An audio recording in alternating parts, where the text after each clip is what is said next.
Do you want the greatest GTA online PvP tips and features you need to dominate every battle you get into? Some of these will seem excessive, but how bad do you want to be the one controlling GTA online lobbies? Let's get into how to improve your PvP skills. Firstly, by going to the controller layout and settings. If you are using the default layout type, you can also choose to switch L2/RT with L1/RB so you can use the bumper to aim and shoot. This can be beneficial because of the instant response time the controller has when you press the bumpers, due to the fact it's basically just a button, while the triggers require you to pull down. It once again is preference on what you're comfortable with. I personally just use the default layout, as this is what I have done since the beginning, and switching now just makes it more awkward on my playstyle. The difference in first person and third person both hold benefits that mean both will be needed for a fully effective PvP playstyle. The reasoning behind why third person brings a good amount of advantages will be explained in more detail soon when I go over your playstyle. But first, I'll explain why, in any gunfight, you should really always be in first person.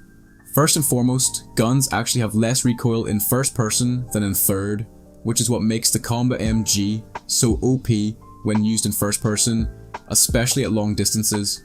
If you watch the reticle dot to notice in third person, the Combat MG recoil causes it to go up quite a bit, while in first person there is little to no recoil. This, along with the advantage in first person, your target will appear a tiny bit larger due to the camera being relatively closer, which makes getting a headshot a good amount easier. The next big benefit of first person is what makes sniping in first person something you must do, that is that strafing side to side is way faster and smoother, as third person has this brief moment of standing still when changing strafe direction, as you can see here, as well as third person not having the ability to do a fast short strafe side to side multiple times, which when done makes it hard for the opponent to hit a shot. To achieve such a strafing speed in third person, you would have to use alternative controls as in first person. The natural walking strafe is similar to a running speed you would have to spam the run button in third to achieve. In first person, there is also complete freedom in how snappy your movements can be by being able to quickly turn around to a target in rapid time, turning corners and overall any reaction that requires the camera, as well as being able to walk and run a lot faster compared to third, so when in a situation of running away, or hopefully after someone on foot that is in third person, you will have upper hand. Now your movement, the fundamentals of your chances at winning a gunfight. You should know when shooting at someone to never stand still, because at that point, you may as well give them the win unless you're against an absolute bot. Instead, strafe other side to side or to one side. We call this sidestepping. When in a gunfight, your opponent, if experienced or has watched this guide, will be aiming for a headshot. To counter this, as much as you can always be in the crouched position by pressing in your left analog stick. This is what they call a granny walk. The reasoning behind this is that the normal task of aiming up to get a headshot won't hit your head, which means they will have to aim up and slightly to the left in order to achieve a headshot, which, as you can probably guess, is something not many people are aware of or ever put it into practice.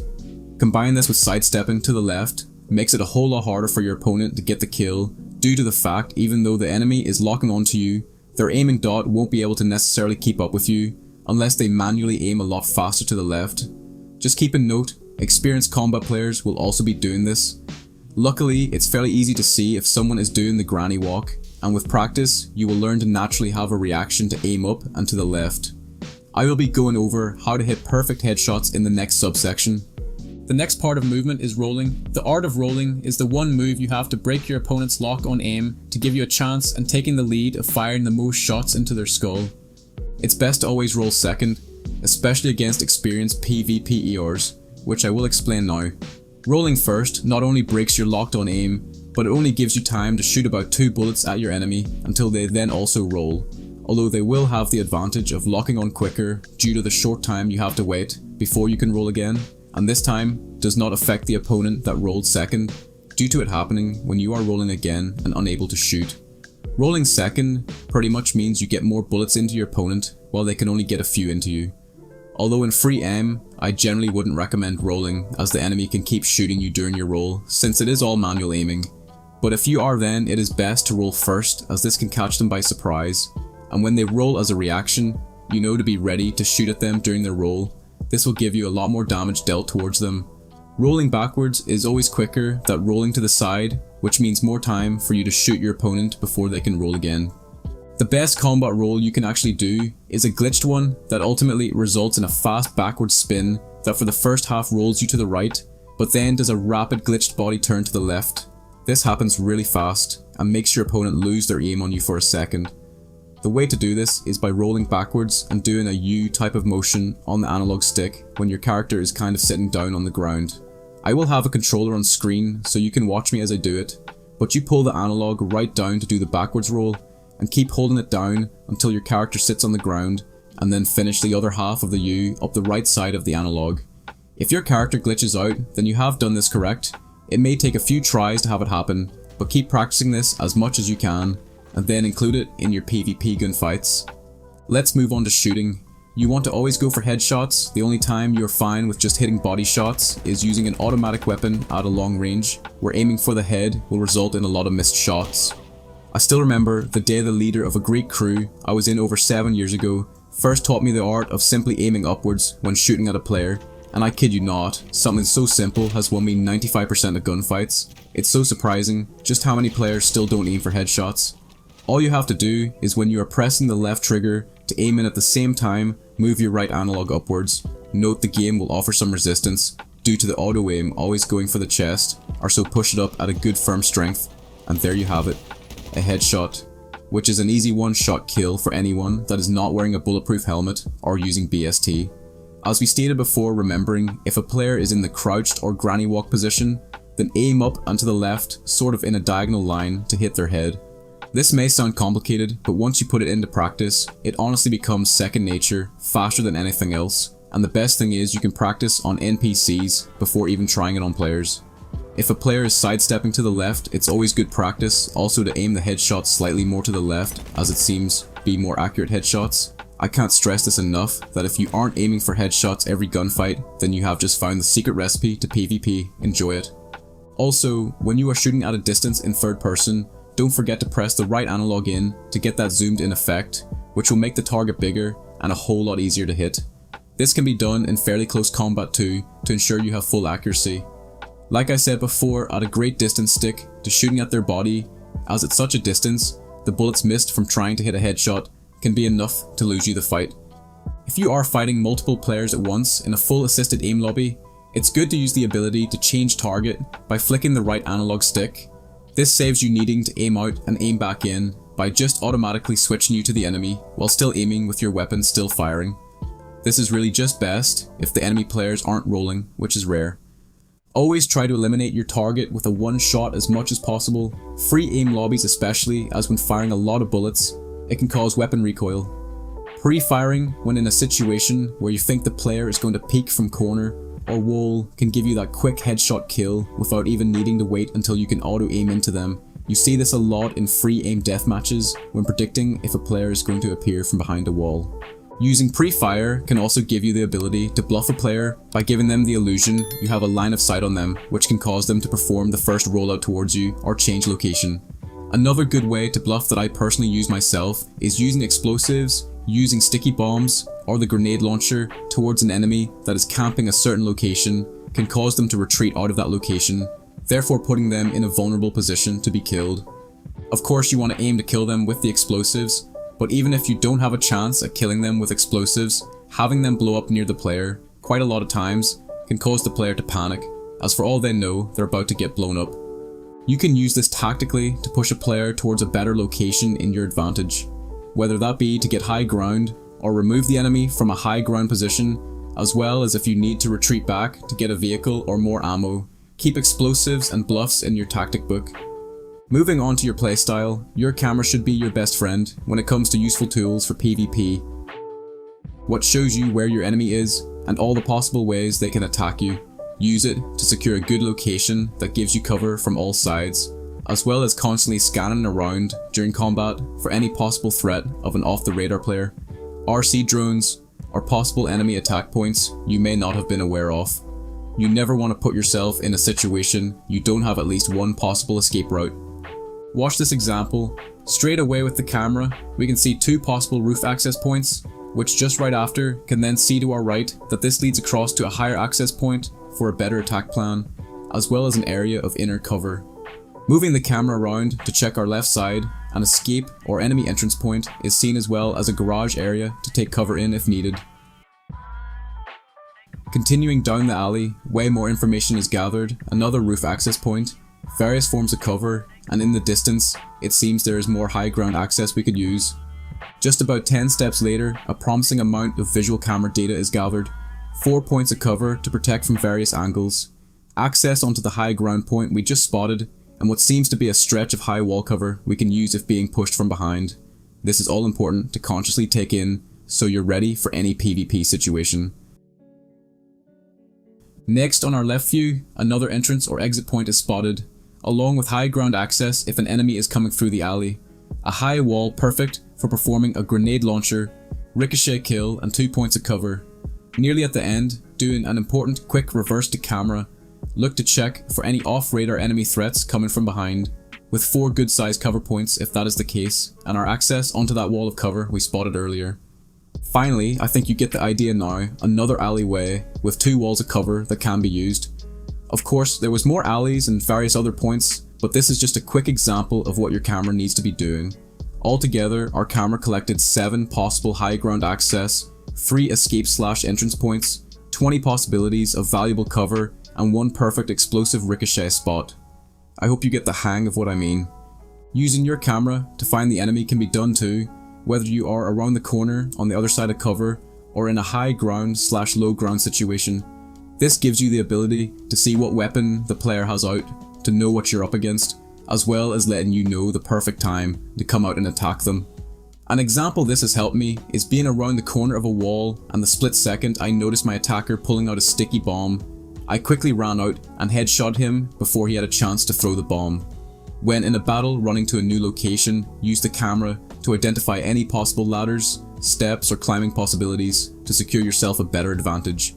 Especially if in an alleyway with no option of cover and a player is coming around the corner.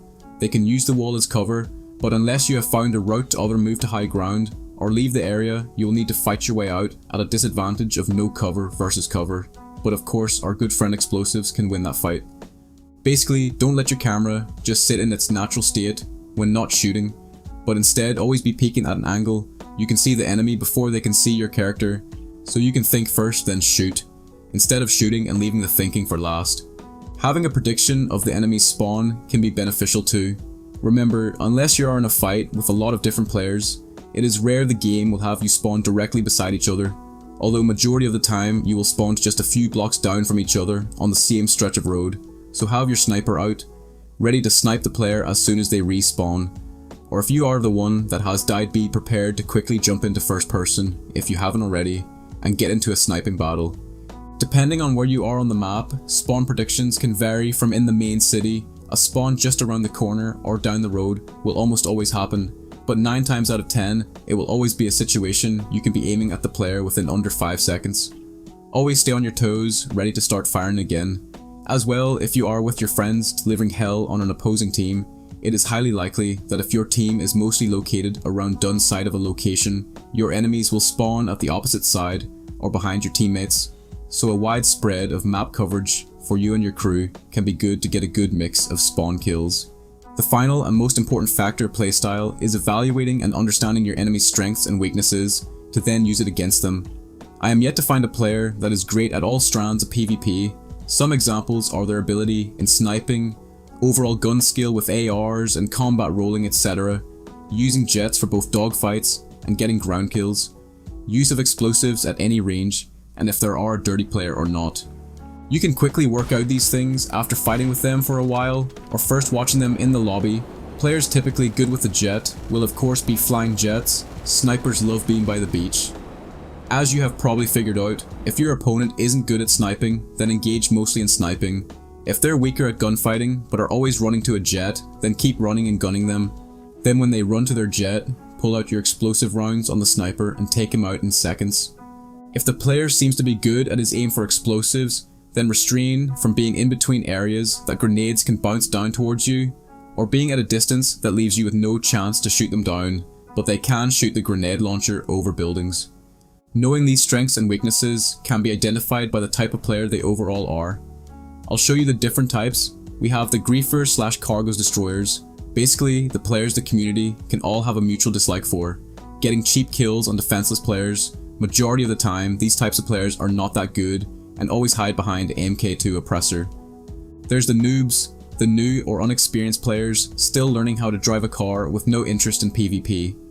These players, as we can guess, are the civilians of the PvP world and offer no threat except running you over or shooting out your car window in an attempt to shoot you.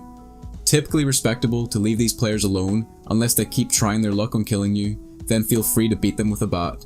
Next is the modders. In terms of PvP, don't waste your time. On PC, you will find yourself in a situation God mode is used, or you're in a PvP battle with normal players, but then a modder decides to intervene and hide behind his mod menu with the mental state of a flooded sperm bank. You get nice modders who bring fun to the lobby, but with PvP, just change lobby, with the reassurance most modders started abusing God mode because they were getting slapped about in PvP and didn't bother watching a guide like this. You have the glitchers, not so common anymore, but there was a time in GTA Online, players were abusing the glitched areas where they can shoot anyone that was in that area, but you would not be able to see them. Still happens now and then, but if you find yourself going against this type of player, spam rockets at the wall or ground. They're glitched in to see if that works, but if not, leave the area and let their boredom bring them out. Although I have seen someone stay in one of these glitch spots for at least 3 hours with no players near him. A mystery we may never know the answer to. There is also God mode glitches that pop up, but same as a God mode modder, just change lobby. Next is the grinders, the business lovers selling cargo all the time. Personally, I would never do this in a public lobby, but a lot of them do test their luck. I've never had any confrontation from a player like this, and attacking their cargo is just a weird thing to do when it provides no benefit for you. That leads on to the next type of players. Wannabe tryhards and actual tryhards. The wannabe try-hard killing average players while being toxic with the messages they send, acting like they run the lobby, most likely constantly running to their MK2 oppressor or jet every time, with no actual engagement in a gunfight. These players are fun to kill, but get boring when every time you kill them, they run away in an attempt to get a weaponized vehicle, not just to be killed again. Then you have the actual tryhards, the players fully suited up that have every strat from this guide as a second nature muscle memory, ready to attack anyone that wants it, generally don't offer the first attack unless it's a boring lobby, or they notice you getting a lot of kills for yourself. I guess the animal instincts come out to show who's the real king of the lobby. These are the players you will learn and get the most practice against. Even though you may be getting destroyed, it will all pay off. Keep in mind, there's tryhards out there that will blow their self up or take the easy way out if you get their health down even the littlest bit. In my honest truth, unless you are good with the sniper and are hitting one-shot kills, you shouldn't waste your time with people like this unless they aren't the best to where you can finish them in a gunfight before they even have the chance to blow their self up. Taking the easy way out during a fight is a cheap thing to do unless your opponent started doing it first, then go ahead. Fight fire with fire. Finally, we have the civilian slayers. Technically this falls under the wannabe tryhard category, but there's normal players who do this too. It's the innocent slaughtering of the low levels. To be fair, these players can range from being bad to being good at PvP. You may as well start a fight with them instead of them getting free kills on low levels. Next, we will be going over map knowledge. This is an important factor for both your confidence and playstyle. Knowing where certain vehicles spawn like helicopters, boats and jets for the scenario you ever need a quick escape or need a quick way to get towards a faraway enemy. Both Trevor's Airfield and the Los Santos Airport are the most known spots that both have random helicopters and planes spawned in, as well as the helicopter landing location by the docks. Of course, this docks also has boats spawned in, and by the pier you can find jet skis there at all times. You can use this map on screen to keep note of all the spawn aircraft locations, along with the possible variation of the aircraft type. You never know when it can come in handy for an easy access option to quickly moving location. The fighter jets from the military base are still one of the best jets to use, and if you have purchased a hangar here, you can easily steal a jet each time you're there.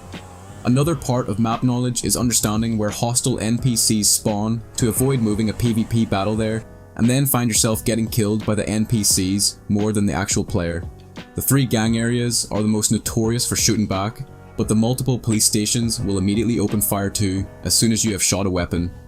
In southern San Andreas, there's a few NPCs, usually riding dirt bikes or driving rusted trucks, that will open fire with their pistol as well as the Lost MC hideout in the city beside the casino.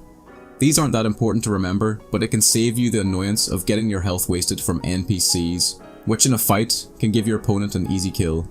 Knowing access to various tunnels and hidden rooms make for sneaky attacks and escapes too, as well as overall having good map knowledge provides you the ability to constantly know the best positioning in any type of attack, whether that's to do with high ground, the best cover and shooting points, places to place traps, or where we'll have full covered view in a fight containing multiple players. If you are not familiar with the map by now, spend time picking fights with players all around the map and constantly scan the areas for ways you can gain more advantage. Next is learning to use the environment. This can be from using your surroundings to ricochet grenades off of poles or walls to hit your enemy in a spot that they're in without them having a chance to even see you. If you are on a rooftop and the enemy is below, look around for any objects that you can use to ricochet a grenade, either by throwing or using the grenade launcher to hit them at an angle. You may not even be able to shoot them at using a rifle. This also works if they're down the road. Stick a sticky bomb onto an NPC car that will hopefully panic drive past them, or shoot a rocket at an NPC car to cause an explosion that will kill the player. The high ground is usually always better, especially in a 1 versus 2, 3, 4 or more situation, as it provides better control on the situation. Also, when dealing with multiple people, you don't want to run towards them if they are together, but once you have them separated, keep applying pressure to keep them separated so they can't all shoot at once. But if they are above skilled players, let them come to you so you can keep control of your cover, entry points and ways of killing them. Whether that be good range for spawn sniping or constant cover, so the enemies will have to work to try and kill you. Keep in mind when using cover, you should really avoid cover on the corner of walls, thin walls and behind roof edges, as all it takes is one rocket or stick bomb to kill you. Instead, hold back and use your camera to look over at your target and then strike when the opportunity is there. There is also a few cover points that allow you to look over but not shoot, as well as showing parts of your body behind the cover that if you're not aware of can get you killed. Another amount of good few tricks to add to your tactic book are that if you're in danger of being killed by an orbital cannon, there's a few places that is orbital proof. The hangars at the military base and Los Santos airport, the multi-story car parks if you are in between one of the parking floors, underneath large bridges and going inside the construction buildings are all orbital proof. Although it is impossible to know if an orbital is being aimed on you, you can guess by seeing your enemy go inside their facility.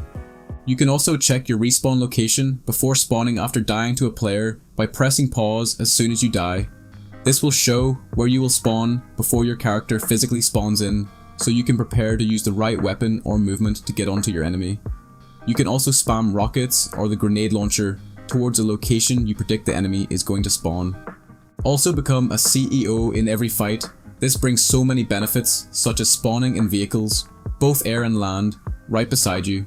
The ability to use ghost organization so you and your affiliates can appear off the radar for 3 minutes. Also can get BST and armor every once in a while. Don't listen to the players that say what you can and can't use in PvP. Fair play if it's a respected fight of on the ground guns. But if your opponent starts using cheap tactics, then go all out and play dirtier. Now go and put what you just learnt into practice. Christ is King.